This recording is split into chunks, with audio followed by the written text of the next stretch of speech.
Balmao awni clé awni obalma kedo rasbach ambe biye tene lendi de pakido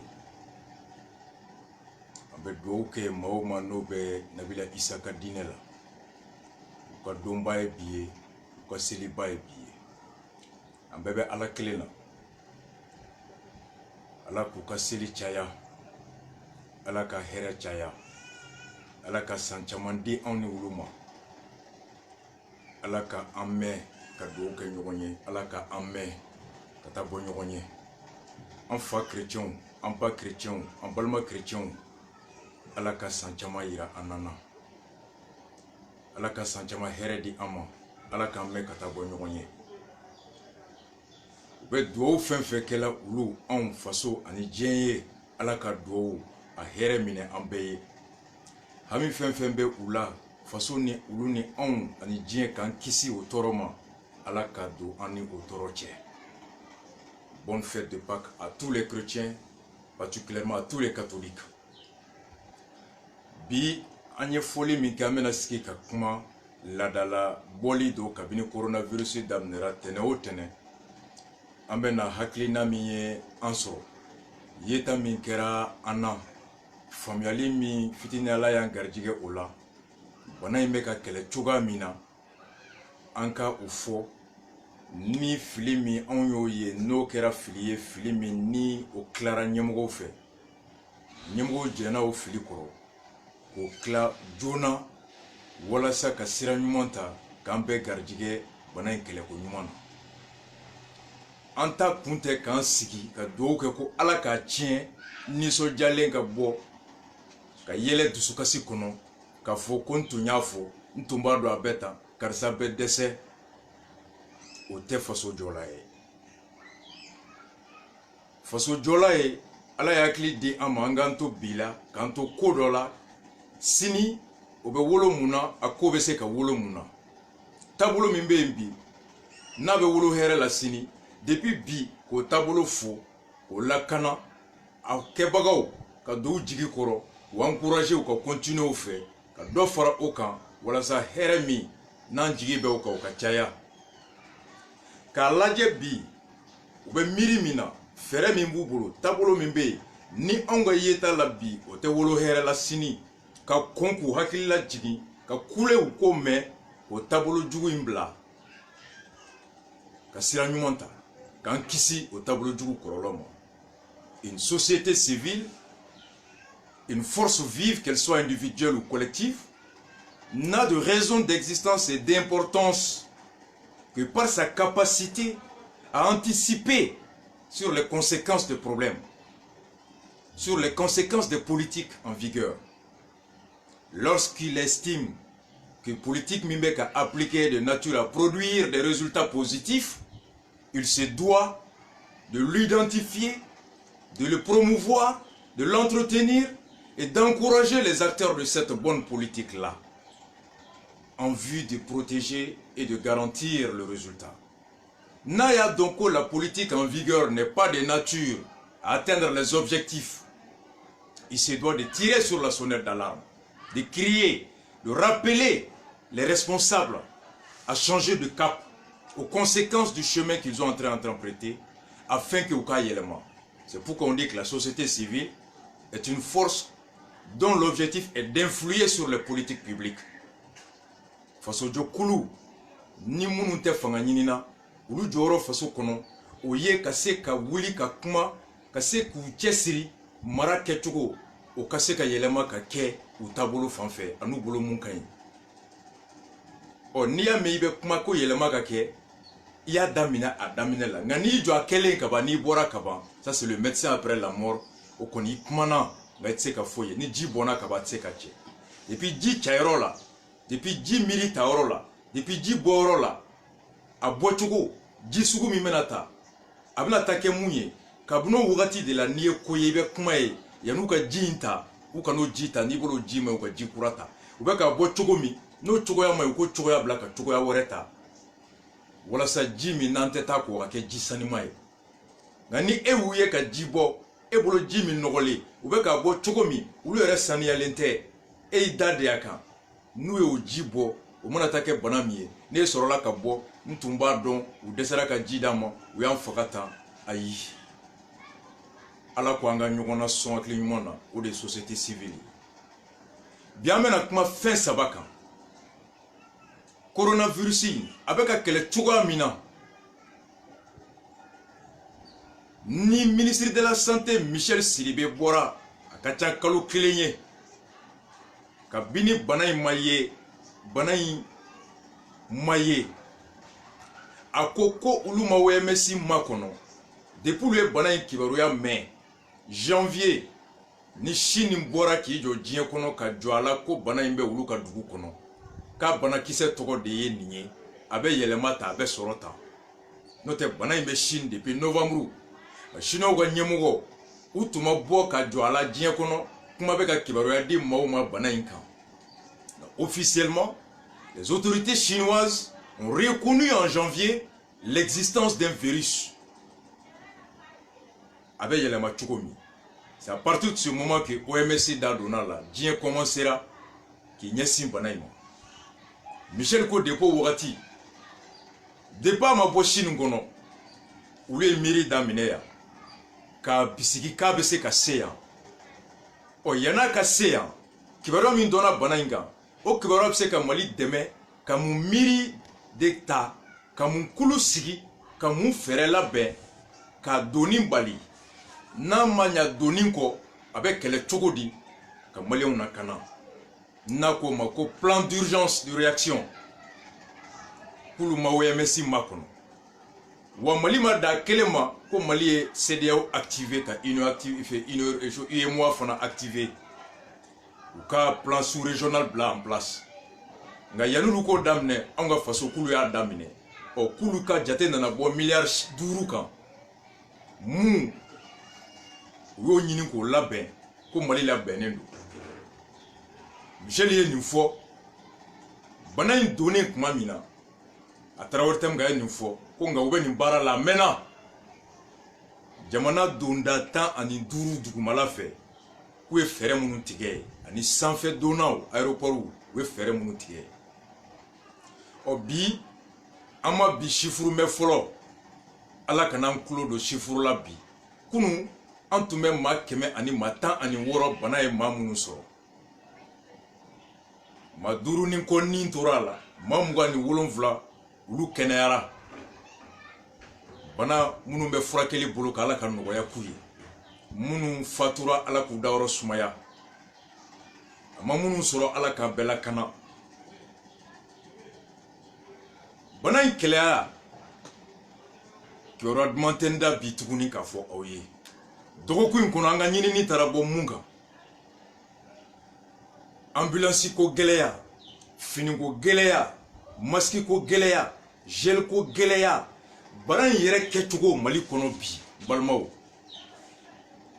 anw bɛ ka coronavirus kɛlɛ cogoya min bi komi an bɛ foro kɔnɔ sari bɛ dɔ bolo misi bɛ dɔ bolo ɲɔsi bɛ dɔ bolo daba bɛ dɔ bolo bɛɛ b'i dan n'a yɛrɛ o foro bɛ ɲɔ sɔrɔ wa o foro bɛ siɲɛ k'o bi o jɛ wa o ɲɔ bɛ dancogo ɲuman na wa o ɲɔ bɛ kɔrɔsiyɛn ɲuman na wa o ɲɔ bɛ wolo ɲɔkisɛ ɲuman na wa Mali ta bɛ ten de coronavirus kɛlɛli tɔgɔ de b'a la ko Michel bɛ yen nka Michel ye a kɛlɛ cogo in a y'a tila bɛɛ ni ɲɔgɔn cɛ bɛɛ n'i ka fanga don wa si yɛrɛ kelen tɛ se ka baara kɛ i yɛrɛ ye si ka fanga tɛ si kan o kɛlɛ bɛ wolo mun na bana in ye pandémie de a bɛ diɲɛ fan bɛɛ bana in a bɛ Mali a bɛ se ka taa Mali fan bɛɛ fɛn min bɛ taa fiɲɛ fɛ a bɛ se ka taa fan bɛɛ n'i bɛ fɛɛrɛ tigɛ k'o kɛlɛ o fɛɛrɛ ka kan ka kɛ fɛɛrɛ min bɛ lawaleya jamana fan bɛɛ o miiri bɛ ta ka ɲɛmɔgɔ k'a la fɛn tɛ taa bana in kɛlɛli kɔ k'olu bɛ da don a la ka ɲɛmɔgɔ k'u la ɲɛmɔgɔ min ani mɔgɔw bɛ sigi ka kuma fɛrɛ tigɛ ko ɲuman kan ni miiri wolola taabolo min na mun kan ka bila mun na ale de bɛ bɛɛ ta f'i ye bɛɛ k'i ta kɛ ka bɛɛ kɔlɔsi a bɛ fɔ de ma ko la coordination coordonner n'i y'a mɛn ko coordonner o kɔrɔ de ya ko ya ordonner o kɔrɔ de fɛn caman b'a kɔnɔ fɛn caman bɛ se ka bala ɲɔgɔn fɛn caman bɛ se ka bila ɲɔgɔn kan cogo di ka baara kɛ fo dɔ de ka k'u ni ɲɔgɔn cɛ sariya ka k'u ni ɲɔgɔn cɛ o bɛ bɛɛ jɔyɔrɔ f'i ye bɛɛ bɛ mun lamɛn bɛɛ bɛ mun kɛ dɔ b'a kɛ ka bila yɔrɔ dɔ la dɔ b'a ta ye ka taa ɲɛfɛ o b'a bila yɔrɔ min na dɔ b'a bila ye fo maa kelen ka kɛ yen mun b'a fɔ bɛɛ ye karisa e de b'a kɛ ka di nin ma e b'a ta nin tan da la ka taa yanfɛla la mɛ ni maa tɛ yen k'a fɔ maa ye bɛɛ ye woro ye kaman tɛ maa si ye o bɛ wolo mun na o taabolo de filɛ an bolo wa aw bɛ hakɛ to nin taabolo ye n'an ma bɔ ni nin an kumana an kan ka nin fɔ ɲɛmɔgɔ fɛn fɛn ye an y'a fɔ a bɛɛ sutura la an ɲɛ b'a la fɛn tɛ ka bɔ a la a tɛ ka lamɛn a bɛ ka bi tulo geren kɔnɔ a dun kɔlɔlɔ ye e tɛ kisi bana ma nin taabolo la ne tɛ kisi a ma nin taabolo la jamana bɛ sigi a taabolo la alors ni kumana maa fɛ sutura la n'a ma mɛn i b'a sɔrɔ dɔ bɛ yen n'o y'a mɛn n'a o y'a wele a b'o lamɛn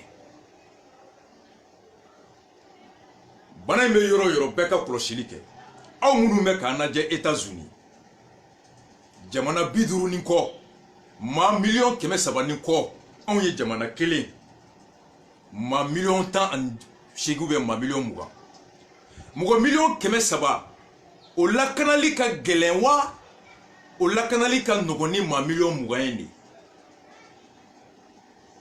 hali n'i ma taa ekɔli la hali n'i ma duguma kalan kɛ diɲɛ bɛɛ b'a dɔn ko maa 300 o kungo o ɲɛnabɔli ka gɛlɛn ni maa 20 ta ye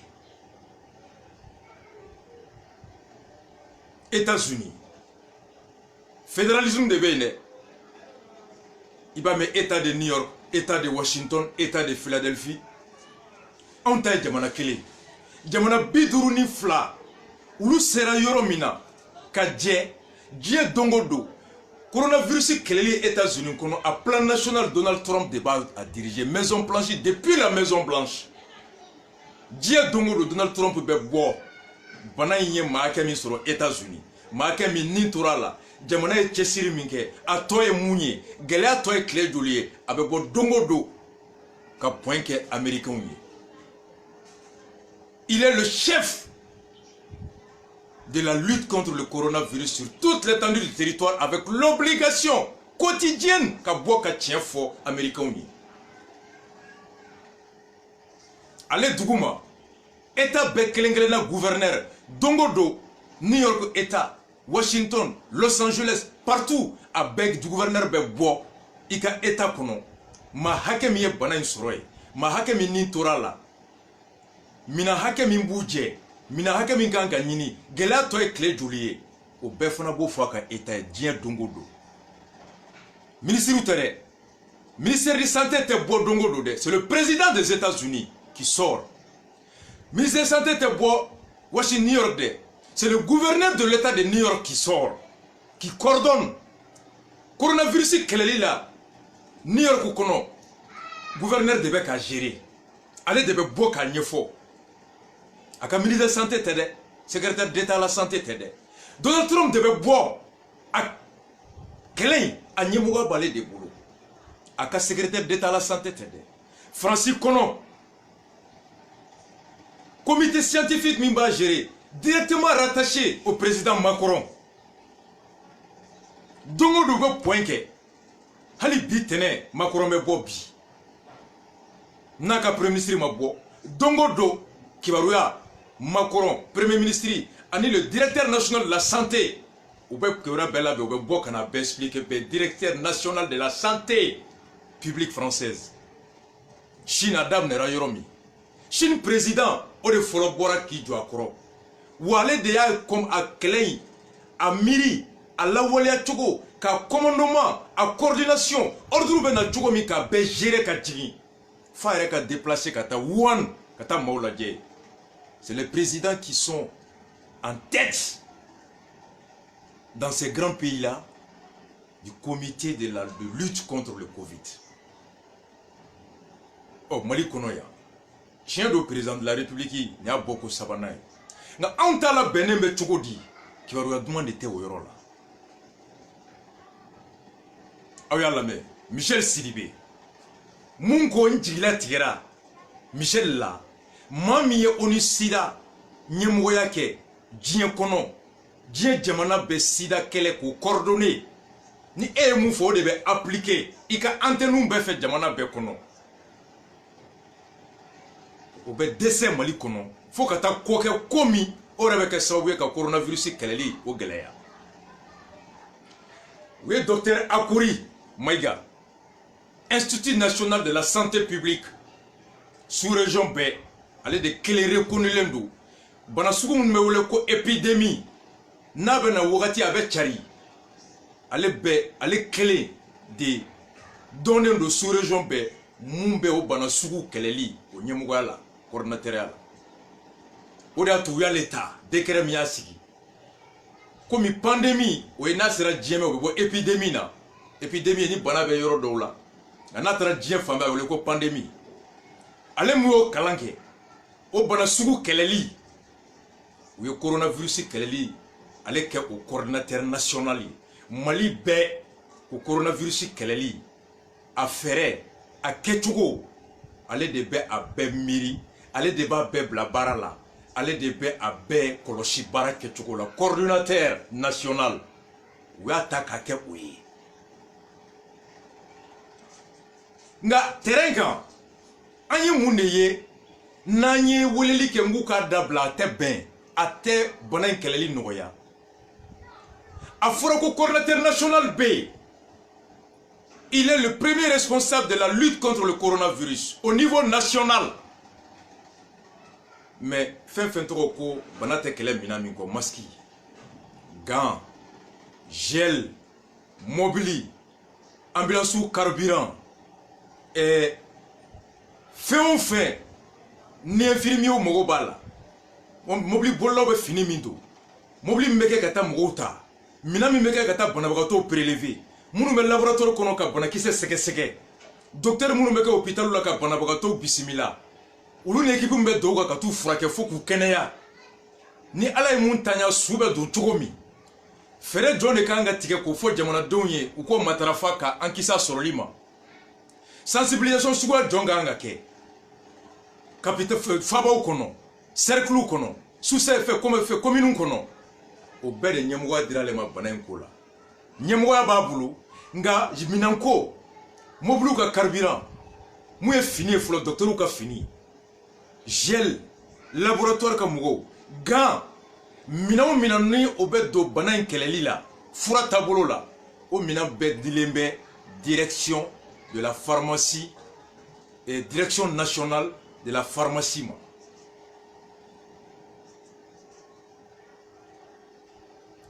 minɛn minnu ni chinois y'a bila ka na 20 000 matériel min bilara ka na ni masque ba 20 ni ba 2 ni kɔ b'a kɔnɔ fini ba 1 ni kɔ b'a kɔnɔ o minɛnw bɛɛ taara bila Institut national de formation publique la Akuri ka yɔrɔ la mais direction nationale de pharmacie maaw taara o don ka taa magasin gardien wele ka dayɛlɛ ko minɛn in bɛ olu de ka mara kɔnɔ ko olu de chargelen bɛ la gestion des médicaments des produits pharmaceutiques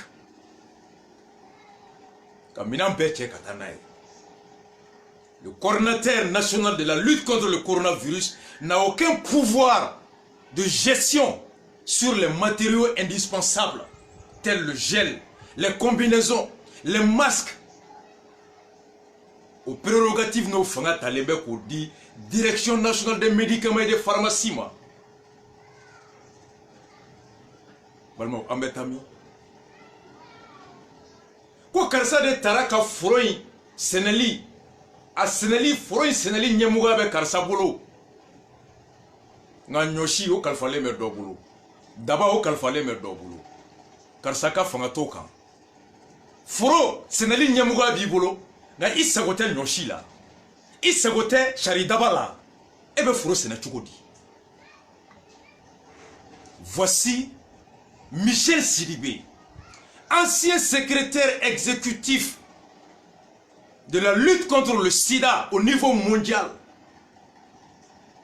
secrétaire général du comité international de lutte contre le sida, Mami Sida, Keleli Ferre, Amirili Ana Waliali, Dje Jamana Keme Ani Kokono, Jamana Kelengono, Oka Bara de Ketchoko Fle. Nous on se pose la question si réellement Michel était le vrai secrétaire général. Si c'est Michel qui avait la charge de la conception du plan au niveau international, si c'est Michel qui avait la charge de la coordination de la lutte contre le sida au niveau international, sinon Michel ne peut pas se permettre de nommer un coordinateur national de lutte contre le Covid et le dépouiller de prérogatives lui permettant de gérer la logistique. Pour aider avec le coronavirus qui est malibé. Na fini mini docteur Bodo, au fini au te eka marakono, au fini même goreka marakono. Docteur Mununga ngata banabato ta kanala na bula na tula. Ulu be fini mindo, au be formation de boulot, ulu te eka marakono. Au coordination immunité. Balmo en flot de comment. La direction nationale des médicaments et des pharmacies, direct DPMP là, ulu de fratera kata minambeche. Comme mina ni fura ani pharmacie mina comme mali direction nationale des médicaments et des pharmacies comme mina on kan di wulu de ma kulu de kan ko gérer donc ni akuri mogo be muna akuri be demande ke o ye flana ya la mede follow le coordinateur national n'a aucun pouvoir de gestion des matériaux et des produits fanga foita bolo mina ani fura munu bana in kelel teta munu go aka fanga foito la formation taro beche ko wulu de fana tay we folay flana ni akuri kanga mugo la bo INSP kanga mugo bo kata bana bogato do laboratoire la point INSP kono kanamna hôpital du Mali bana bo docteur Munumbe nous mugo be fini mina ka docteur bana bogato kan ou mogo be gamina ka do banabagato kan ambulance bolla munu mogo be fini mina ka ta dota kana alanae aka sege c'est comme direct docteur hôpital Gabriel Touré point hôpital du Mali docteur ulu ka nyemugo mi ulu fana be ukal yanini de sebe amogo be ni gan hakela amogo be ni gel hakela amogo be ni fini hakela chauffeur buta sebe brancardier buta sebe c'est comme buta sebe ulu bo be sebe ko ci coordinateur nationalement. Au coordinateur national, au fond de ce ministère de la santé là, ni oye Michel Kayuroye, ou maintenant Michel de la santé de Fana sera Kaladje, point G Mogobe Mouna, ou Nakaka, Ahmed Doboala, Gabriel Mogobe Mouna, ou Kachama, Ahmed Doboala, ou Lufana Soro, Kaladje, nous Tonoma, nous Masoma, Watereme, nous Sonama, ou le Kaché Kalako, Black Atara, Direction nationale des médicaments et des pharmacies, ou Luka Soro Kaminanti, Baraimeka Ketan. Bara meka ketan ni communicatif c'est comme mogobe gamina obo chi cfna coordinateur bara coordinateur bo chi secrétaire général ma ministère be soro ko chi direction pharmacie là obe soro ka yamaria di o taninga segi bana bi makono wa aw ni ala che ni coordination ye o la nya sebe ngo la désordre dit que difficulté min be structuration ni coordination kono o rebe ke sababu ye ka to bana in ba an faga ka sɔrɔ segal ma signé fɔlɔ bana bɛ banabagatɔ faga ka sɔrɔ direction ma matériel bɔ fɔlɔ k'a di akori ma akori ka sɔrɔ ka taa di. Voici moi quand j'ai pensé que Michel Nato en Congo Michel est ministre en jigi bɛ mun kan a ye fɛn kɛlɛli ɲɛmɔgɔya kɛ diɲɛ kɔnɔ fɛn min n'o kɛyɔrɔ ni o kɛcogo tun ka bon ni nin ye. Au cœur de Djébé, na aleta Mali kononan droye. Mami sera ka Djébé fenkele. O niye jamana kelenta doma. O kanga ke jiminta de obulu. O no ka jabi de flé. O ye difficulté follow. Anye flana ni fana Michel ka banan keleli organisation kono. Aya la même. Mamunu na fora ko sogo bala. Fari kalara. Doka fo a tamashian do benela awbe ka mun fo no bolé nsigale do walma doka wuleli ke nga mado be nya kle dama do ya fari kalala ka 38 degrés sans feu sogo te ka ban ni we téléphone ci ka numéro vert ni na Bamako Kono, c'est la direction régionale qui a compétence et devoir alors qu'à équipe mobilisée, Kata Bamako Kono, sous le contrôle de Akouri, le coordinateur national. Nous ferons Bamako, direction régionale Nyemogo, ou bien Akouri Kamara Kono, coordinateur national Boulot, alors on va sur Bamako, équipe ambulance, ça va vous ou bien Tatikita, ou bien prélevé, quand on a des laboratoires, ou bien ni Abala, ou bien sur Katana, Kena, Furakele Rola, Natala, Betoso. Oh, Sigasso Fana, direction régionale de Sigasso B. Kaye, direction régionale de Kaye. Mon petit direction de région B. Ou direction régionale ou B, ou Fana B, direction nationale de B, la direction nationale de la santé publique. Direction nationale Fana B. Oh, Michel est noté Djongo Dokun Temeli. Ako, Bamako, direction régionale. Au mou, nous devons être Mougo Ladje, Kouninjita, Kadakonata. Ni sigabula kata segasegalike na yera abe mununa kata uluta kana nuye munu gerla nyogona kulu rechercher prélèvement suivi recherche des cas des personnes contacts. Michel a étendu la compétence de la direction régionale de Bamako à toute l'étendue du territoire du Mali. Comme Bamako direction régionale désormais on est clé beta maou prélevé ni sigagera mamina kuchala sigaso mopti Mopti direction régionale te enunjita de Bamako de boya kate enunjita mopti kana ni sigagera mamina kae Bamako de boya kata e dajita Bamako kana nae na dona kwa abe ela Bamako de beteta ambulance la kana ni eni mamunu gerla nyogona Bamako de beto tigu nyini kulu korosi recherche et suivi des contacts du point de vue déjà pratique. Obana Soumaya de Wani Manateriade. Direction régionale me Magono de Blaro Barabella. Au direction régionale Nyonaba Segou. Au Nyonaba Mopti. La décentralisation est source de l'efficacité. La centralisation est parfois source d'inefficacité, de difficultés et même d'échecs. Bon, quel c'est pour que tout dit? Au vu et au mépris de l'existence et des prérogatives de la direction nationale de santé. Et moi, je direction nationale de la blé. Francis Moumebo Dongodo, France 24, il est le directeur national de la santé publique de France. Aka antenne Mounoumé France région Bella, Dongodo ou des résultats Betchiama, ou va compiler aller be bo. Aller débat coordonné, aller débat ordre dit. Mais ne mako directeur régional. Et Sigasso directeur régional, ne sais pas Bob Mago Kate Maratugo di Sigasso. En termes même de collaboration, en termes même de relation avec Wolo Mounela. Ninga école A directeur, école B directeur. Ne me ponga école kono choko de comment examen organisé école kono. Michel, ça veut dire quoi? Il me fitne de que barakela ou nyon tchewa. Wolma ebe ou jarabi de ko barake ni nyonye. Sigasso directeur Sigileno, ko on yona au homologue, au collègue même rang, même prérogative de Bamako, on est qu'à voulu quand on commande Sigasso. Avec mon gars, la table flasque à Kunka Sigia. Ne directeur et directeur, décret mine nommé ou de nommé, Fanga me boulot de Bene boulot. Michel Kawuliko Fanga et Fanga Buena Ninteta, et Bibara Kanane Bara. Mais avec Awolo Mundela. Ne ben Sigi Kambolo Fladango. Comment fera désormais? Qu'on avait mon la Sigasso.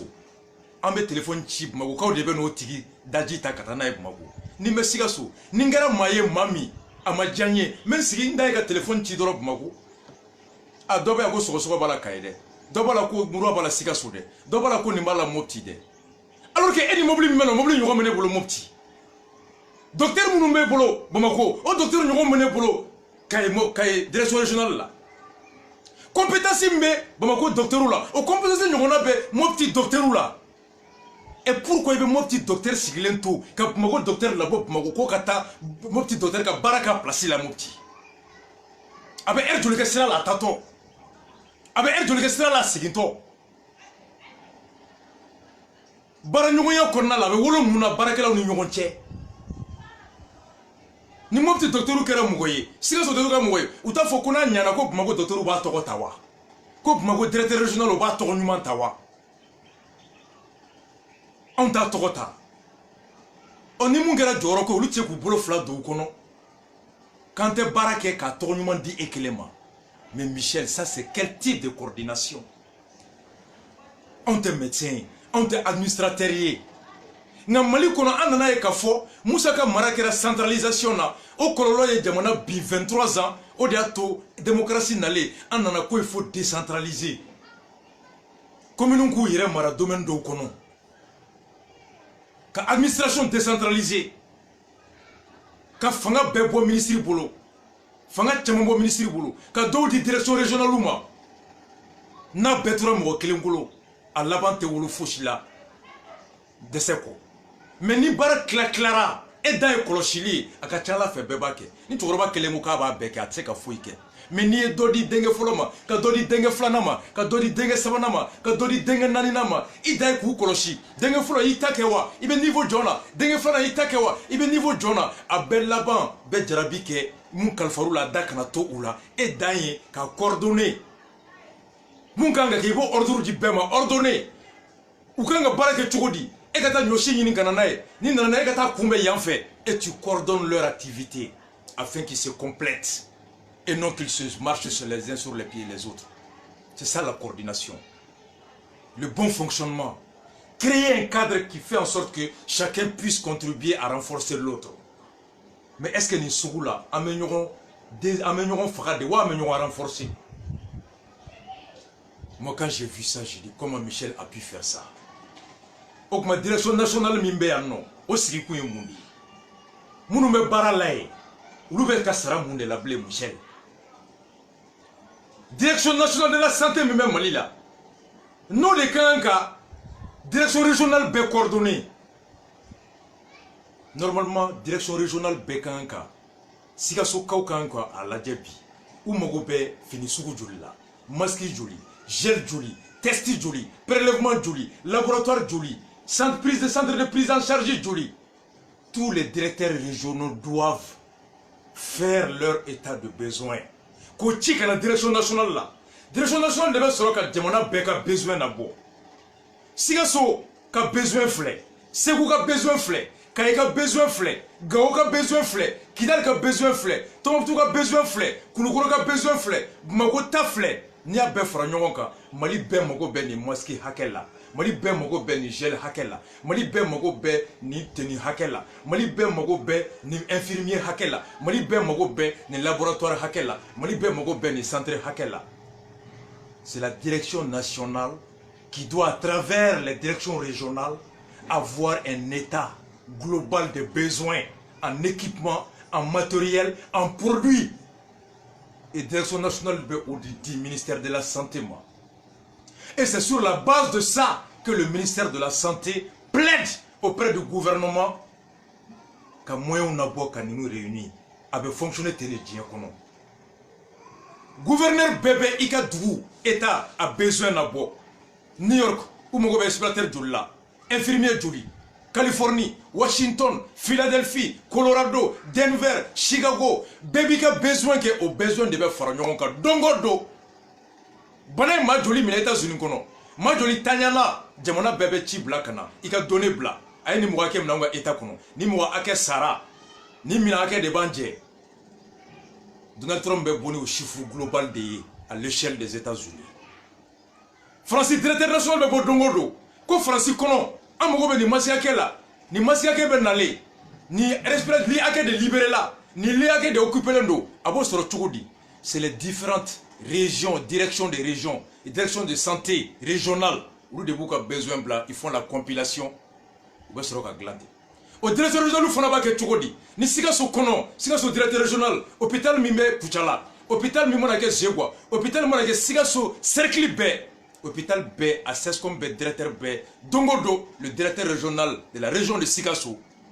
Ce serait faux hôpital B quand il a besoin de Chiama, à quand il a B contrôlé.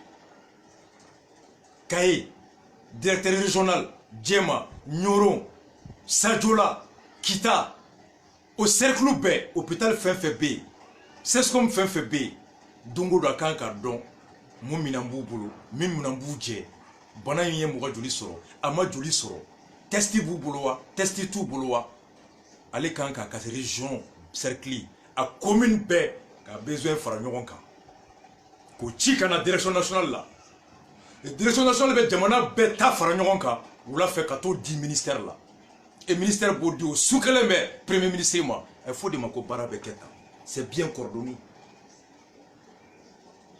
directeur bɛɛ ka pouvoir b'a bolo n'u mago bɛ mun na u ka gel bɛ ci u ma u ka gant bɛ ci u ma u ka finiw bɛ ci u ma u ka ambulance bɛ ci u ma u ka brancardiers ka finiw bɛ ci u ma u ka matériel bɛ ci u ma et chaque directeur doit disposer de ses matériaux de ses produits et maintenant a b'a gérer à l'échelle de sa région ni Sikasso la bɛ Kucalakaw ta bila ka taa a bɛ Buguninkaw ta bila ka taa ni Kayi directeur bɛ Jema ta bila ka taa a bɛ Ɲɔrɔn ta bila ka taa a bɛ Sadola ta bila ka taa mais n'a fɔra ko Sadola docteur mago bɛ mun na o b'o sɛbɛn k'o ci Kayi directeur régional ma Kayi directeur régional b'o ci Bamako directeur régional ma Bamako fɛ o b'o ci Akuri ma coordinateur bɛ tila ka t'o ci Segal ma Segal bɛ sɔrɔ k'o ci direction nationale des médicaments et pharmacie ma n balimaw o masque bɛ se san jɔ ni Ɲɔrɔn hôpital mɔgɔw ko k'u mago bɛ gel la olu b'o ci u ka direction régionale ma Kayi directeur régional o b'o ci coordinateur national ma Akuri o bɛ tila k'o ci secrétaire général ma ministère kɔnɔ o bɛ sɔrɔ k'a lajɛ ni Ɲɔrɔnkaw n'a ka kan a bɛ ok k'a la o bɛ ci direction nationale des pharmacies et médicaments ma olu bɛ sɔrɔ ka minɛn bɔ ka na di Akuri ma o k'o bila ka taa Kayi aw ni Ala cɛ nin taa ni ka segin jɔn bɛ se ka bana kunbɛn tan jɔn bɛ se ka bana kɛlɛ tan mais mercredi n bɛ don a kɔnɔ n bɛ dan nin yɔrɔ fila dɔrɔn na coordinateur ko e de ye Mali bɛɛ virusi o kɛlɛli fanga o ɲɛmɔgɔ dira e ma nka o kɛlɛ tɛ taa minɛn min kɔ o minɛn o tɛ e bolo o kalifalen bɛ mɔgɔ wɛrɛ la o mɔgɔ wɛrɛ tɛ e ka mara kɔnɔ sapeur pompier olu min bɛ ka bɔ sisan ka sugu ko ka sugu désinfecter su fɛ policiers minnu bɛ bɔ su fɛ ka patrouille kɛ pour que couvre-feu ka respecter normalement bi o policiers o sapeur pompier o gendarme o garde olu bɛɛ de bɛ coordinateur ka mara kɔnɔ parce que virus in tɛ kɛlɛ ka couvre-feu respecter virus in tɛ kɛlɛ ka mesure collective non respecter n'o ye an ka to so confinement couvre-feu quand on dit coordinateur il s'agit pas que du volet sanitaire fɛn bɛ don virus kɛlɛli la o fɛn bɛɛ de ye coordinateur ka kɛlɛkɛminɛn ye o bɛɛ de kan ka di ale ma o miiri kan ka d'ale ma o minɛn bɛɛ o mɔgɔ bɛɛ service bɛɛ a mago bɛ fɛn na jamana kan k'o ta service dɔ kɔnɔ ka n'o d'a ma quand on dit tu es coordinateur national de lutte contre le virus bɛ kɛlɛ ni mun ye mɔgɔw ka to so fɔlɔ pour que mɔgɔw ka to so i mago bɛ mun na gendarme policiers garde o bɛ ɲini ministère de la sécurité fɛ o b'o gendarme hakɛ di o dugu kɔnɔ ni Kayi do Kayi directeur régional o mago bɛ policier hakɛ min na gardien gendarme hakɛ min na gardien hakɛ min na ministère de la sécurité o ka direction régionale bɛ Kayi o b'o policier n'o gendarme o b'o bɔ k'o di coordinateur directeur régional ma Kayi kɔnɔ a b'i ko commune kɔnɔ ni maire mago bɛ k'aw ka bɔ nin sugu la mɔgɔ kana sugunɛ kɛ yan nin kɛ yan maire bɛ taa commissariat la commissariat bɛ policiers di maire ma ka mais policiers to baara kɔnɔ o bɛ maire de ka hukumu kɔnɔ c'est exactement la même chose le maire est le premier policier de la commune dans le cadre de l'exercice de sa mission de police publique d'hygiène publique de police le maire fait appel au service de sécurité n'o ye commissariat ka commune kɔnɔ le commissaire met à la disposition des maires des agents chargés de la police maintenant maire b'olu ta k'o policier baara kɛ ni policiers tilara o la u bɛ segin commissariat kɔnɔ ka t'u ka baara kɛ mais pendant que policiers bɛ maire ka baara kɔnɔ maire ka fanga de bɛ policiers kan policiers bɛ baara kɛ ni maire ka ordre de ye a bɛ ten cogoya de la dans le cadre de la lutte contre le coronavirus Kayi région kɔnɔ mesure minnu bɛ policiers minnu bɛ bɔ ka patrouille kɛ u ka masque ko u ka gel ko normalement commissaire tɛ gel dilan commissaire tɛ masque dilan ministre Salif ka baara t'o ye policiers minnu n'u bɛna bɔ ka bana in kɛlɛ c'est le directeur régional de la santé de Sikasso de Mopti, de Ségou, de Kaye, allez de Kanga pour le sou comme Maski Douma, ka Gel Douma, Gardou, Gendarmou, au besoin à de calculer qu'on fera, infirmier le docteur Outaka, qu'on nini, direction nationale Krefé, coordinateur national Krefé. Mais ça peut pas me bopi. Ou le boto, ou comme Maski, ou pour n'y coordinateur, ma comme Maski Tamolo. Pour le coordinateur ou le Maski Tamolo.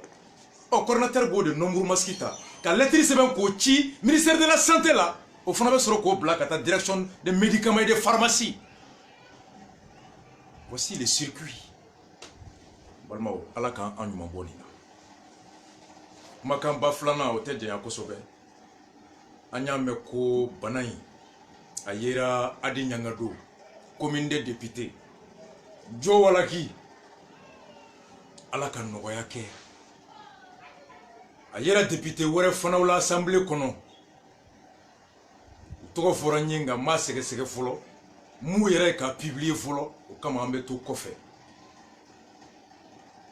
ala ka noga ke banambe mawmala ala ka jo wala ki sega yere ma ala kana banange nyata ako akira la ngaka kene fembereta ala ka bananda ala kana ta nyefe ala ka sega yere ma Anfa Ibandiaï, ancien maire de Bamako et cadre de l'URD, au FNA publié au Banaïmbala, Alaka Noya Kaye, Alaka Siga Yeremo. Jo Walaki Anyaye campagne na commune de la Misira Kono, Bozola Kono, Nyarela Kono, Mednekura Kono, Hippodrome Kono, Djaou Bora. Ani jama che ani mado chete metri klembo do magarala are tege dira doma do yu tege dam doni mo ko bonay be do ila do mina ito dondo ibado kabila de foni a commencer ka atamachien la bo odi atoko a dondo ana dondo o te kelenye o frontière kono bonay me se ka chari ko comité femi dondondon wala sayka lakanali damine ni tume dondondon o ipse ka boli dabla ka dona na kunu on te boli damne bi mais ni état do doni la kunu ye bana soro kunu état do kabila bi ibe temeni ka korole ko non la ipse ka di domo ipse ka di fawma ipse ka di signoma ipse ka chari ka solima dabwa kama ka di mawma mamu ere karalendo ki nindi uluka lafia kama kuite femindo iki janto ka usanu oh ayira jo wala kila ere ko kabala adona jo wala kila donjo jo wala ki e bana soro donjo jo wala ki to don docteur tese ko dondo machine te ko dondo ala kele ne ba do donjo bana kisen dona jo wala ki farkulo kunu a publiera Jora qui est bon accès sur le kunu de wa, aya sur le kuna sini de wa, aya sur avec les durubowa. Donnez-moi dungo, ko bon accès, amana doila, abese ka bange do, abese ka yere la bois kenema do la de pas clé nani, do ta clé duru, do ta do kele, konga, clé tani nani me banyo raba yere boila. Oh. Ni jo wala ki ko kunun ko a testera a yera la testi dun mali kona be woro nu ye idajita ki nunjita ku beta sege a sege li damine wagati ani jabi soroli wagati woro de be entre le début de l'analyse du prélèvement et le résultat de l'analyse ça fait un temps de 6 heures de temps.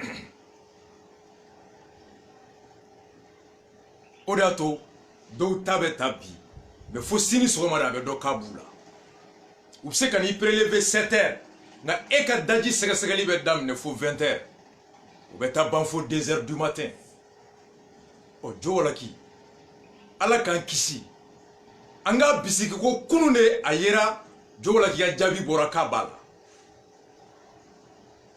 o kunu Au Kouye, je crois, le 13, Nimafi. Hier, c'était le... Kounou Touye, le 12. Oh, n'y a le 12 août. Anga bisiki, ko Jowolaki, ata, adoni, ana jamani, farikolo la kabo, au kera kletani nani. Parce que abseka do doula, abe don a kle flabe. Abseka do doula, ube do ogun kelenge, ou fari makalaya, so mana, fo make. Abseka do doula, fo kletani nani na dunde, abe don. Oh, ame doke ala kake, Jowolaki ta, a don, ana doni, au kake kle fla, kle saba, kle nani.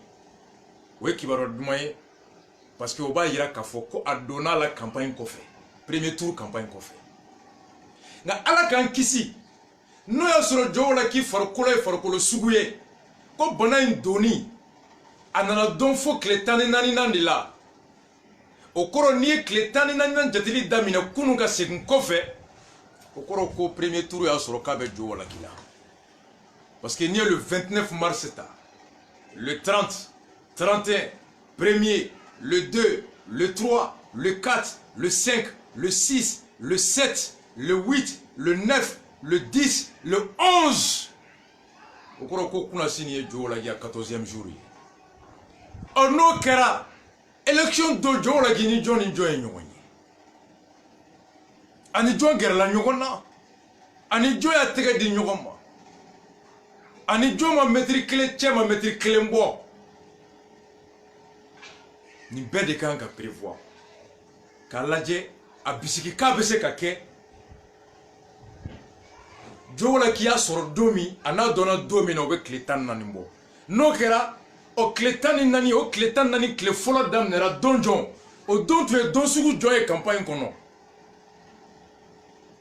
o wagati ni e min tulo bɛ ne la i bɛ Bagadaji i bɛ Bozo la e bɛ Medinɛ Kura i bɛ Misira ni ere ba do ni ala cɛ e ni Jowolaki y'a tɛgɛ di ɲɔgɔn ma vote kɛ don e ni Jowolaki gɛrɛla ɲɔgɔn na a cɛ tɛ mètre kelen bɔ a ye wari d'e ma e y'a minɛ a y'i fo y'i tɛgɛ d'a ma a taara aw fa fo du kɔnɔ a taara numu fo a taara dugutigi fo a donna du kɔnɔ ka campagne kɛ e b'o dɔn ani fa tɛgɛ dira ɲɔgɔn ma ani ba tɛgɛ dira ɲɔgɔn ma ani aw ka alimami tɛgɛ dira ɲɔgɔn ma ani musokɔrɔbaw tɛgɛ dira ɲɔgɔn ma e y'a ka chauffeur ye e y'a ka campagne kɛlɛ mɔgɔ dɔ ye aw ye ɲɔgɔn aw bɛ ɲɔgɔn kɛ sufɛ ni e yɛrɛ b'o dɔn bana in n'a dɔnna joona tu as 90% de chance ka kisi kojuguba tɛ i yɛrɛ i ni ala cɛ foyi man di woloba ye k'a den bɔ bangebaga a tɛ sa foyi nɔfɛ a den kɔ a man di maa si ka bana di fa ma a man di maa si ka di ba ma bana in tɛ dogo fɛn ye anw caman kɛlen don ka bana in kɛ komi sɔnjugu bana n'a yerila o kɔrɔ k'i ye sɔnjugu de ye anw kɛlen don ka bana in kɛ ko bana in bɛ sɔrɔ sira jugu de fɛ kalabanciya fɛn sugu dɔ ɔ n'a bɛ maa min na o bɛ sira k'a fɔ k'a bɛ na maaw kana n kɛ maa jugu ye bana in t'o ye bana in bɛ sɔrɔ bɛɛ sugu bɛ sɔrɔ suguya bɛɛ la nin wagati ni tamasiyɛn tɛ la i fari man kalan kan kɔnɔ dimi t'i la i yɛrɛ k'i sɔbɔ yɔrɔ o yɔrɔ i bɛ se k'i yɔrɔ janya i ni maaw kumatɔ mètre kelen i ka du kɔnɔ i ka tile 14 observer k'a lajɛ n'o y'a sɔrɔ ni Jowolaki ka gɛlɛli na bana in m'a sɔrɔ n'i y'a sɔrɔ tile 14 bɛ ban yɔrɔ o yɔrɔ a tamasiyɛn bɛ bɔ ala k'an ni sahaba bɛn n'a t'i la tile 14 bɛ ban yɔrɔ o yɔrɔ o b'a sɔrɔ fari ma kalaya sɔgɔsɔgɔ tɛ i la foyi t'i la i bɛ tɛmɛ i ka ci fɛ k'a sɔrɔ i ma n'a tun kɛr'i la i ma di mɔgɔ fana ma nka ni e banna k'o isolement personnel individuel k'o respecter ka t'i sigi gɛrɛn na ka baro kɛ ni maaw ye ka sɔgɔmada fɛ ka t'i fa fo k'i den ta ka sigi sen kan kɛ mɔgɔw kana dɔn k'a bɛ e la ka sɔrɔ e yɛrɛ b'a dɔn ni Jowolaki gɛrɛla ɲɔgɔn na a bɛ e la a tɛ e la e t'o dɔn cogoya fila soit i bɛ wuli ka taa u ka test k'i la joona a ka dɔn walima i bɛ tile 14 respecter commune de kɔnɔ an bɛ nin ɲini an faw fɛ an bɛ nin ɲini an baw fɛ n'o tɛ ala k'an kisi n'o y'a sɔrɔ Jowolaki y'a di maa kelen ma maa kelen b'a di maa 400 ani maa 6 de ma kalo kalo une personne infecter 406 personnes par mois. An kana jamana makono. Nan sigara yere la, an ga ta ko ka testi kana. Nan mata testi la, an ga kletan nani matrafa, an ga yoro jaya, an ga tega ko, an ga na son. Maka gere ana, an ga maski do. Jola kini munu me lisi la, ni Karim Keita be oula, anye Karim ga video ye bi. Akoko avec fana kelen ga me ka be jo wala kila. Aye are tara kata yere sege sege ka fura kata la. Ala ko ke here. Ala ka Karim kisi asorolima. Ala ka candidat do yu mo saba de be lisi kan to do ala ko fana kisi asorolima. Kominde che ana muso malien che ana muso ala kan be kisi bana asorolima. Nga Karim ni mauma gerla nyogona. Ani mauma ya tege di nyogoma. Asigira bulo ngono. Asigira kulo chela. O kulu be. Au beka kletan nani proche. Kadaka doni mo ga kumala. Ibise kata testi ke 8h abe fie katila. 17h ibeta testi ga abe keila. Ntara testi ke ko clé atena o dalou scientifiquement bio donité. Dobe testi ke 16h atala 22h testi beke abe yeko il est positif. Donc ni Karim tara testi ke kama yala bi. Karim gata testi ke sini. Yanu che. Karim na fa be nyonga ni bo abe dukele ngono. Bois chibe sampi olomvla sanfe. Afura ko bana inga jugu sampi olomvla udema. Boite boyere, boitate ayere, boye Mali président d'hier. Il est la première institution de la République. Général Jawara, qui est le chef de la sécurité d'État, selon la loi, allait de Beka Djamana Kuntiki la Kana. La sécurité d'État pour mission principale de protéger les institutions de la République, la personne du président et la famille du président. Mali Texi. Service sécurité d'État Mokanga Bika, Ibeka a isolé Kabo Karim na. Ni Karim be dukono ka Karim takabo dukono be kata Karim la du fando. Donc kele Karim na muso manga gere nyokona, ana deux manga gere nyokona, kuma be président de la République ima. Angela Merkel, Allemagne premier ministre, Moussoui. Aya meko bana yere docteur Dola, o docteur ale no nyogon fou, are droku kletani nani de kaka sokono. Ama foka be alade ka fora ka be Dola, ale no tige nyogon fou. Elle n'a pas attendu, elle a testé que katala mais malgré tout, elle est restée 14 jours à domicile parce que scientifique côté. Il s'est testé que le fola tila Kle flana atila kle sabana abse katayila. Il s'est agé sur matila ou l'a fait à Bébila. Pour ne pas prendre le risque. Allemagne premier ministre qui a même un rang que Ibeka. Parce que le régime parlementaire dit. Le vrai pouvoir est entre les mains du premier ministre. Ambra vrai pouvoir entre les mains du président. Pour que risque kanata Angela Merkel ere droku kle tani nani ke sokono. Oh Ibeka aujourd'hui, au nom de la République, de la stabilité de la République, au nom de la continuité de l'État, en vertu des missions qui sont assignées à la sécurité d'État, Ibeka doit être contraint à l'isolement. Même pas l'isolement télé. Ibeka kanka protéger notre Ibeka ni Karim ya tege di nyoma kunu. Notre Ibeka ni Karim magara nyona kunu. Tessi kanga ki Ibeka la. Nabala rapidement prise en charge ka damine. Natala Ibeka kisi Karim pendant 14 jours. Wa dongo do mate metson wata Ibeka stiga Ibeka la. C'est le chef suprême de l'armée, le président du Conseil supérieur de la magistrature, le chef du gouvernement, le chef de l'État, le président de la République. C'est lui qui est le coordinateur de tout. Allez de Kouloy, Natembi, Djombe Djoname, qui a compétence sur qui a pouvoir sur qui, Oya Kele désordre et bayaye. Voici pourquoi il faut protéger Ibeka. Halna Manda est contre sa volonté parce qu'il est une institution. Logiquement, Djowalaki Temena Yoro Labe Obeka Ngatanyini, un meeting de quartier Fenfe Kono, carré Fenfe Kono, quand vidéo ta, quand Mogobe Jack Kelengelena la bo, pour adresser la Nini, quand ta bec Kelengelena Nini, quand bêta, quand tout la quarantaine, même balmo, mais beaucoup la quarantaine té. Quarantaine Ganga Kayoromina, mercredi Medwa Kono. Palais des sports, Febaki, Palais des sports Labi, Bassaou de B, sport bête jolé. Ma kelente Palais des sports Labi, Nabora Fa gardien, Anamba Barakela Mounoumbe, Nabora Ouloulaye. Personne n'est en train d'observer la quarantaine là-bas.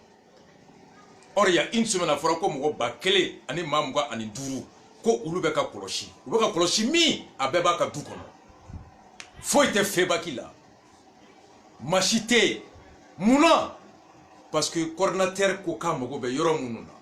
A Mogobe Yoro Mouna. C'est le ministère qui doit chercher les endroits. Où est mon coordinateur? Quoi car ça, il y a Samia Fourokobe Ebolo. Mais ce n'est pas que Yoro Mouna est théorie du Koukolo Yini. Mouye Mounjao de Beta du Volo Yini Kadi et Maïbe Kelekemi. Quand on dit lutter contre le virus, il s'agit avec Mounouna Kounini Koudon. Kuta kabwa te munu tula kona bla ulula. Uni munu gerla nyogona kulu nyini kudon. Kletane nani kulu bla yorola. Uere kana mara nyogona. Uni mwore kana mara nyogona. Ka fini di bema. Ka dumuni nduma. Me quarantaine beta ke yoromina. Michel ko kale na ka segal debe wo hotel loué. Munu ganga ta blaka koloshike obe dumuni minga warko bulle bulo coordinateur date ola. Mais le coordinateur est quoi? Roi sans pouvoir, coordinateur sans prérogative, coordinateur sans attribution. Qui est Nyamugo et Nafanga Fouitibo. Banan Kelalibe et de Bolo, Milanko Tibolo, Milan Dobro, Nimo Balabeto de Deli. Banan Kelalibe et de Bolo, Nafrogo Mounou Kolos, Louis Blaurom, Naemote, Yente et Blanc de Bataille Yeni, Louga Dumungo de Bonini. C'est le ministère de la Santé. Allez de Beka Hotelou Mini. Wakale de Beka contrat Kefana. Ali Bonabato Mounou Hotelou là. Hôpital c'est le ministère qui gère la cuisine. C'est Michel qui gère la restauration des malades. On est à la Nikracha en Betami. En Betami. En Betami. Donald Trump devait nous Doumonico Yenebo. Quarantaine. Sénégal, Konowe, hôtel ou d'État. Niger, pareil. Burkina. Anta, Yoro Fouité. Koubeka, Yoro Yini. Et pourtant, il y a le complexe sportif de Kabbalah. Eglim Robeta Romina. Complexe sportif Flené Kabbalah. Équipe nationale Bébé Djiri. Hôtel Oubé. Chamrou B. Salou B. Cuisinou B. Terrain B. Ala Korilendo. Ma observe ta quarantaine qui. Djamanate Warbo Kata hôtel loué. Kamuro Blaukono. Warite Djamana Mimbolo. Somme Mimbolo utilisé au soirée de loué. Il y a le complexe sportif de Kabbalah. Il suffit que le coordinateur demande à travers le ministre de la Santé, Aruna Touré, ministre des Sports, le complexe sportif Douma. 26 mars, pavillon B. Omnisport, pavillon B. Palais des Sports B, Nimbe, Jamanaka bâtiment. Maintenant, Malé Mounounkanga, au Tunisie, quand avion a clé flaina, Koubla Touloubla, hôtel Le Kono. Hôtel John, hôtel Olympou. Hôtel John, hôtel Mounoumbe, hôtel Chambrou, Jamana de Warbo, Chambrou Sara, Katouloubla au Kono. Le ministère de la Santé est en train de visiter des hôtels. 2 à 3 hôtels. On va faire kata munu manaka pour Tunisie. Malé munu bloquer les menus na nuli. Donc on attend kono. Indrogu kono. On va faire katulu blind kulu ga kletan nanike. Enfant n'ambordo. Quarantaine ganga keti. Mais wari mbebo kato du hôtel là-haut. Bâtiment de Mali boloa. Wari mbedo hôtel là. Wari cheka doka dof sa maskila. O wari tseka do ka fini san ka di docteur ma o wari tseka do ka do san gel la ka di o wari tseka do ka climatiseur do banabagatɔ bɛ yɔrɔ min na maintenant o wari dontɔ o hôtel location o ye dɔ fana ka business kɛyɔrɔ de ye o hôtel min bɛ loué o surfacturation o restourni o commission o fana ye dɔ ta de ye nka n'i ko k'i bɛ taa Kabala complexe ta wari tɛ bɔ o la n'i ko i bɛ palais de sport ta wari tɛ bɔ o la voici la gestion du coronavirus corona business. Corona business. Moi, je suis déçu. Cette gestion est indicateur de l'incompétence, de l'irresponsabilité, de l'inefficacité des premiers responsables de la santé. Lourdeur administrative, chevauchement, désordre. Nafora, ko hali batterie santo, kado ambulance la, coordinateur fait. Coordinateur be batterie demande que Segal Bolo. Segal be batterie terme, batterie washigi au kachan, anga ke wawore. Est-ce qu'on a besoin de ça? Hali nganya bi kono ka warik fait, l'État doit dégager les moyens. Ka moyen di hôpitaluma, direction régionale luma, ou ka di hôpitaluma, jamana ka structure sigi ka hôpital be contrôler dans la gestion. Le contrôle et la gestion, c'est pas la même chose. War flibrotan nasan, animeni kolochinia sa sanchukula te cligné. L'État doit venir contrôler la gestion et non s'immiscer dans la gestion. Ka ko ke toko kolosi ani ki yere bla ko keli la wute cligné. War dira awma, awka gansa, awka ninka flé. On a eu gansa facture bemi, awya san jolila. L'État vient après pour bien contrôler. Mais l'État n'a pas à se mettre à la place du scientifique. L'État n'a pas à se mettre à la place du docteur. Ni le docteur, la politicien qui marakono, au soutien bon faut y faire. Politicien qui a hami, aka togo, anaka imagine walkola, scientifique qui a hami résultat là, ou tse ka baraka ni nyoye. Non, je suis désolé. Makan là-bas. Dimashi Natawe, deuxième tour. Communicati Radio Mouloumbéa, FR3, Tapital Poulakou, je crois bien, Zoom FM, Ani Maliba FM. Ou Farla Doronkan, ka Haklina Soro, Communicati Kono, député Kalata Tortura, Listi Bafla Mounier, ou Listi Flau candidat Tchebafla. Nous liste yelema Luka Tcheba Moussa Mara, un candidat. On liste IDD PSDA Luka Tcheba Amadi Sangari, qui est d'ailleurs un grand frère du quartier. On peut venir quand l'a fait un très bon grand frère du quartier. Koukana Araban Nata Siningene de 10h à midi, qu'on a débarqué Radio Sans Fait. Ou quoi débat imbena ke munka lettre michira candidat flom débat imbena ke feminka ou ye lettre chi ka foko avec Capital FM sans fait 106.9 Moussa Marafa Samadi Sangari Radio Capital FM Radio Maliba FM Radio FR3 FM, Radio Zoom Africa, et Radio Zahara. Vos réalisations dans la commune, comme ça Mara, depuis Kununa Domi, ka iere don, ka do faso kola, iye munde ke commune kono. Amadi Sangare, ibe sampi duruningola, iwolo la commune katila kamo, ko depuis e bange do.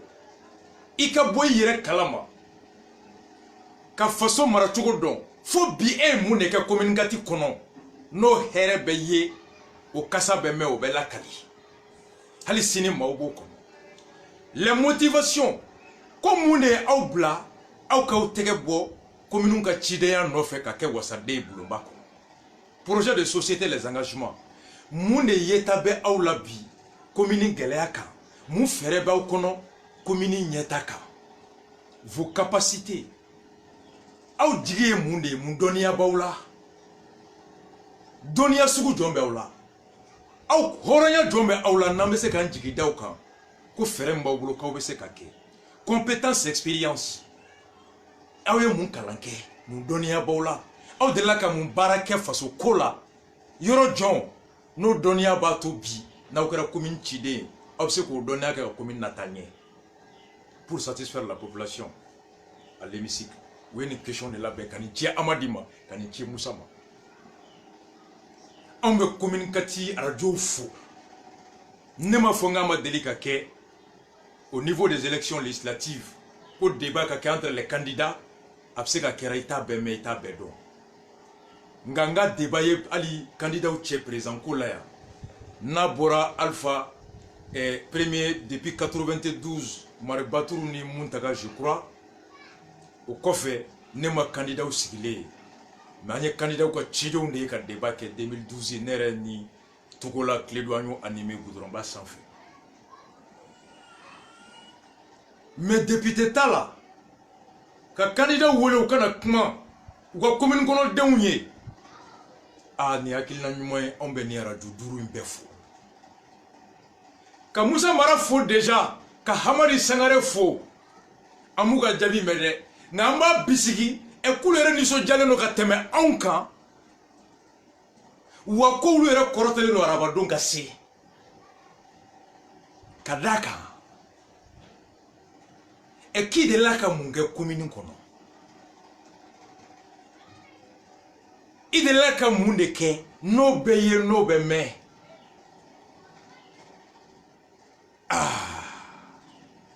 ni maa min y'o kɛ o tigi bɛ kɔrɔtɔ araba la ka na o ɲɛfɔ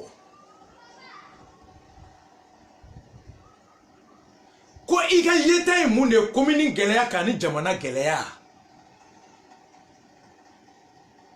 gɛlɛyaba tɛ yen bi mun ka bon fɔlɔ ni coronavirus kɛlɛli ye gɛlɛyaba filanan ye terrorisme ye gɛlɛyaba sabanan ye baarako ye gɛlɛyaba naaninan o ye kɛnɛyako ye Mali bɛ ka coronavirus kɛlɛ cogoya min na bi taabolo min bɛ yen e ka yeta ye mun de y'a kan plan min bɛ Michel bolo ni plan d'urgence kunna a laban kɛra plan de réaction ye e ka yeta ye mun ye Michel ka fɛɛrɛ kan bi ne kɛra député ye sisan e bɛ Michel wele assemblée la i bɛna mun de kuma fɔ a ye kɛrɛnkɛrɛnya la docteur joli bɛ Mali kɔnɔ infirmier joli bɛ yen masque joli de bɛ Mali bolo bi dans une semaine mɔgɔ joli bɛ se ka bana in sɔrɔ masque joli de kan ka ɲini dans une semaine k'o bila ye e ka fɛɛrɛ ye mun ye a wari bɛ bɔ min k'aw ka n'o ɲɛfɔ i delila ka mun baara kɛ Mali kɔnɔ yɔrɔ jɔn jamana baarakɛyɔrɔ i yɛrɛ ka kɛ yɛrɛ baarakɛyɔrɔ i delila ka mun baara kɛ i tun bɛ jɔyɔrɔ jɔn na o baarakɛyɔrɔ la i jɔyɔrɔ kɛra mun ye o baarakɛyɔrɔ ɲɛta kɔnɔ i jɔyɔrɔ kɛra mun ye an b'a dɔw la o ko n'o ni députéya man jan i delila ka ko min kɛ n'o ɲan'i bolo ko kura o bɛ k'i bolo ji min da de ye vous avez eu à occuper quelle fonction publique ou privée vous avez occupé quel rôle vous avez joué quel rôle au baarakɛyɔrɔw la quels ont été les résultats obtenus pendant combien d'années a ye n'o ɲɛfɔ mun de danbe bɛ aw la mun hɔrɔnya bɛ aw la kumakan ni fɛɛrɛ kɔfɛ ni commune kɔnɔdenw bɛ se k'u jigi da ko karisa filɛ a n'a ka fɛɛrɛ ɲumanba in kɔfɛ a naɲumanba in kɔfɛ ma tilennen don o tilennenya dalilu ye mun ye aw delila ka baara kɛ yɔrɔ mun na o aw ye jɔyɔrɔ minnu kɛ yen o n'a kɛra faso baarakɛyɔrɔ ye o wariko tun b'a kɔnɔ wa o wariko i y'o ɲɛnabɔ ka ɲɛ wa fiɲɛ ma ye i ka o mara kɛcogo la wa i delila ka jalaki wa i delila ka tanu wa i welela fanga la suɲɛni ko kuma la wa yurugu ko kuma la wa i delila ka kaso kɛ wa i ma kaso kɛ wa i taara kaso la mun na i ma taa mun na i ka gestion rapport jɔn de bɛ yen mun b'a yira k'a kɛra ka ɲɛ n'i ka gestion ma ɲɛ mun jalaki binn'i kan ko kan'o de fɔ an ye n'o tɛ ala min b'i fɛ o bɛ bɔ bɛɛ da ala min b'i fɛ n'o gansan b'i don harijinɛ an bɛɛ bɛ don harijinɛ nka i ye mun de kɛ tile kɔnɔ dɔgɔkun kɔnɔ o dalilu bɛ min arabadon ni de débat bɛ yen Musa Mara delila ka ko hakɛ min kɛ communiqué kɔnɔ a ye mun fɔ k'a sɛbɛn k'a da n tulo kan a bɛ mun fɔ n'a taara jamalajɛyɔrɔw la Musa Mara n'o ye tiɲɛ ye arabadon Musa Mara kan ka teriya de ka dugawu kɛ Ala ka arabadon teriya a ka n'o fɔ ko o yɔrɔ fɔ maaw ka t'o lajɛ maa minnu bɛ k'olu tɔgɔ fɔ olu ka kɛ seere ye a ka ye a ka mɛn Amadi Sangare a ko ale ye minnu kɛ communiqué kɔnɔ n'a taara yɔrɔw la Amadi Sangare bɛ yɔrɔ min na bi n'i ye se k'a ye a bɛ araba sama ka na n'o ye tiɲɛ ye a ka t'i sigi ko ne bɛ nin don ni gɛlɛyaba tun bɛ nin quartier la Jikɔrɔ ni Sɛbɛninkɔrɔ Amudalayi ni gɛlɛya tun bɛ yen gɛlɛya min tun bɛ bɛɛ kan n'a tɔɲɔ tun ka bon faso kanu kama commune yiriwali kama ne ye sababu ɲini ka na ni gɛlɛya in ta ka bɔ yen gɛlɛya ta ka bɔ yen ka ni hɛrɛ ye hɛrɛ min hali bi maaw bɛ k'a tɔɲɔ kɔnɔ a yɔrɔ filɛ a kɛyɔrɔ filɛ a mɔgɔw filɛ Amadi kan ka teriya o la hɛrɛ min sera bɛɛ ma jiko gɛlɛya bɛ a ɲɛ kɔlɔn sen sirako gɛlɛya bɛ nin yɔrɔ la n ye sira dilan pɔnko gɛlɛya bɛ n ye pɔn dilan maaw donna kaso la n y'a fɔ ka ta u ye baarako bɛ maaw la n y'u dɛmɛ ka juru ɲini ka baara créer n'o tɛ n ye 50 di n ye 20 di i ye dɔ de dɛmɛ i ma commune dɛmɛ dɛ n ye 100 di i ye dɔ dɛmɛ i ma commune dɛmɛ dɛ alimami nin minɛ ani nin di misiri ma i yɛrɛ ka nin ta kelen tɛ dɛ Ala k'o yira an na n'o y'a sɔrɔ commune b'u nin kan Musa Mara jɛlen Amadi Sangare jɛlen commune hami de y'a to u y'u tɛgɛ bɔ natabaya tɛ dabarabaya tɛ faso joli miiri de b'u la hami de bɛ u la olu ka nisɔndiya de ka don jama jigi kɔrɔ n'o de y'olu ka motivation ye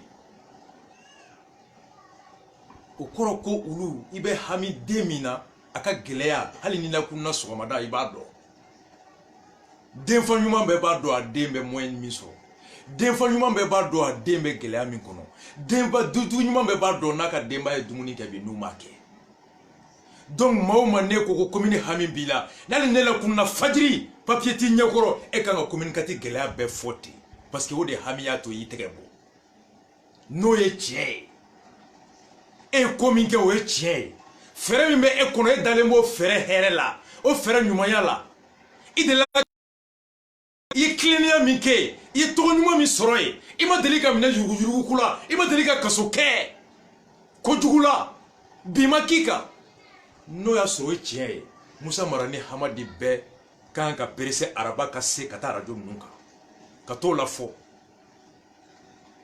i b'a sɔrɔ dɔ bɛ yen n'i y'o ɲininka Musa Mara ma foyi kɛ nka ni Musa Mara yɛrɛ y'a fɔ k'a yɔrɔ fɔ o tigi bɛ se ka moto ta ka wuli ka taa lajɛ ka maaw ɲininka i b'a sɔrɔ dɔ bɛ yen n'o ɲininka Amadi Sangare ma foyi kɛ ɔ ni Amadi taara nin don ka nin fɔ hɛrɛ min communiqué kɔnɔ o tigi bɛ se ka wuli ka t'o lajɛ k'o dalilu dɔn ka tugu Amadi kɔ ka da Amadi la ɔ maa min i dalen b'i ka fɛrɛ la i b'a dɔn i tilennen i b'a dɔn commune ɲɛta hami de y'i nati i b'a dɔn ci min filɛ dɔnniya b'i la e ka duwawu de ye dɔrɔn faden kɛnɛ kan i ka o hakili ɲuman in cari maaw k'i ka bonya segin ma maaw ka da i la nka ni mun y'a dɔn ko e bɛ ka taa maa duuru maa tan na jɔ ka nkalon tugu ye ko n ye nin kɛ ɔ ni e taara sigi kɛnɛ kan e bɛ siran i kana t'o fɔ i ka sigi malo kɛnɛ kan ni mun b'a dɔn tiɲɛ la ko fɛrɛ tɛ e kɔnɔ communiqué yiriwali la programme tɛ e bolo e bɛ siran aw ka taa sigi kɛnɛ kan dɛ parce que i b'a dɔn o ye lebu kɛnɛ ye ni mun b'a dɔn ko depuis furadama i ka baara kɔnɔ a kɛra jamana taabolo kan o kɛyɛrɛ taabolo kan o baara min kalifar'i la o kɔnɔna na jigi ma deli ka k'i la jalaki ma da i kan ɲangati ma da i kan bonya de kɛr'i ye nka n'i b'a dɔn i ka baara kɔnɔ kɛnyɛrɛ ye o faso ta o e delila ka dɛsɛ jalaki bin'i kan k'i dɛsɛra yuruguyurugu sira fɛ ni maa min b'o dɔn mais bɛɛ t'o kalama e yɛrɛ b'o dɔn ni e taar'i sigi arajo kan ko depuis ala kan da n'i y'o fɔ arajo kan minnu kun t'a dɔn ko ja ko e ye candidat ye olu bɛ se ka bɔ n'o dalilu ye dɛ n'o dalilu bɔra o y'i salen ye dɛ fo saya mais n'o sɔrɔ tiɲɛ la i ma deli ka fosi kɛ foyi ma b'i kan i wasalen bɛ taga ɔ n balimaw arabadon tiɲɛ bɛ maa o maa da o bɛ kɔrɔtɔ de ka taa tiɲɛ fɔ yɔrɔ la école fait leçon ta au bɛ kɔrɔtɔ de examen do fa yɛlɛlen bɛ do nka mun ma leçon ta n'i ye seko ye examen ka reporter don o don a tɛ taa kɛnɛ kan an bɛ Musa Mara fo ka Amadi Sangare fo an b'a bisiki k'u fila bɛ bi u jaba jɛlen hakili yɔrɔ la u jaba jɛlen u ka mara kɔnɔna na u ma deli ka jalaki sɔrɔ u ma deli ka kojugu sɔrɔ maa ma deli ka jigi u la wa u jaba jɛlen fɛɛrɛ ɲumanw kan u jaba jɛlen u ka ko kɛtaw ka commune na wa u bɛɛ bɛ ye kɛnɛ k'a don ka taa anw lajɛya o ye taabolo ɲuman ye ni maa min ma taga foyi man kan ka bonya i bolo foyi man kan ka bonya Amadi ma mercredi ka tɛmɛ ni heure fila kan foyi man kan ka bonya Musa Mara ma mercredi do ka tɛmɛ nin kan urgence foyi tɛ kɛ ka bon nin kan parce que n'i y'a ye e y'i ka denbaya to yen ka bɔ ka taa campagne kɛ k'i muso to so k'i denw to so ka sɔn k'i ka sunɔgɔ bila sɔgɔma fo wula i bɛ Lafiyabugu i bɛ Jikɔrɔni i bɛ Sɛbɛnnikɔrɔ i bɛ bɔ du dɔ kɔnɔ i bɛ taa du dɔ kɔnɔ i bɛ bɔ meeting dɔ la i bɛ taa dɔ la i farikolo sɛgɛnnen i tɛ fa dumuni na i tɛ fa sunɔgɔ la e y'o bɛɛ kun mun kama e tɛ se ka bɔ mercredi k'a fɔ ko urgence dɔ cunna kan dɛ e tɛ se k'a fɔ bilen k'a fɔ ko programme dɔ bɛ yen ko ka bon ni nin ye dɛ donc la priorité si c'est la commune rien ne peut être plus prioritaire que de venir parler sur la commune, de venir parler de ta vision de la commune, de venir parler de ton programme pour le développement de la commune et de venir parler de tes expériences. Si c'est la commune 4 et le Mali qui sont ta préoccupation, qui sont tes raisons d'être, qui sont les raisons de ton engagement, rien ne peut être plus prioritaire pour toi le mercredi de 10h à midi que de venir parler de la commune, aux populations de la commune. Donc priorité fouille, te alini serombe gouela doikangana. Musa Mara bena, Amadi Sangare bena amba bisiku flabe djele, amba bisiku flabe klene, amba bisikika flabe komini ahamimbe ula. Wa foite ulu bolo bi ala ta kofe munga bu bolo ka teme communicatika no e tien wa foite se kunu bali katara do radio sanfɛ ni mu maye mercredi do ni Musa Mara maye radio sanfɛ ni Amadi maye radio sanfɛ o kɔrɔ ko eda mi jeni ka fɔ kare kono amdalai ko nye munga communicati kono do imake e dami jeni ka fo kiye ni sira keta nye ni kolon keta e dami jeni ka fo ni dona meninke e masira ko laidu ta okoro ko ye e dalentila ngalombida chiete ibe sira ni afo maukana tabi no kalama ni mami maye ni Musa Mara maye okoro ko an yɛrɛ filila Musa Mara talila chiete Musa Mara ka fota la on de tuma bɛ sɛgɛsɛgɛ ni Hamadi Sangare maye o kɔrɔ ko Hamadi Sangare mun b'a da wuya don ngalon don fɛrɛ t'a kɔnɔ dalu t'a bolo a bɛ ka tilennenya min da a la o tɛ tiɲɛ ye a sirannen bɛ n'a bɔra kɛnɛ kan maaw kana na bɔ n'a ka ko ye ko min n'an y'o dɔn hali a ka kari an tɛ tɛmɛ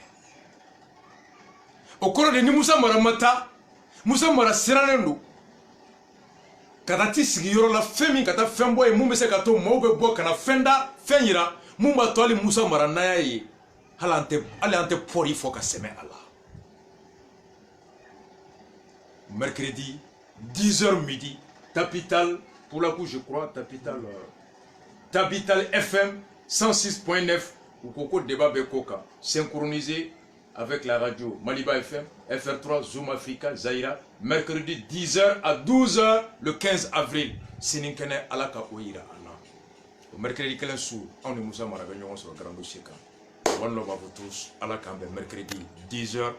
Tout le monde à l'écoute du grand débat entre Amadi Sangare et Musa Mara pour parler de leur vision, de leur programme, de leur expérience, de leurs compétences par rapport à la commune et par rapport au pays. One love à vous tous. Choqué pour éduquer.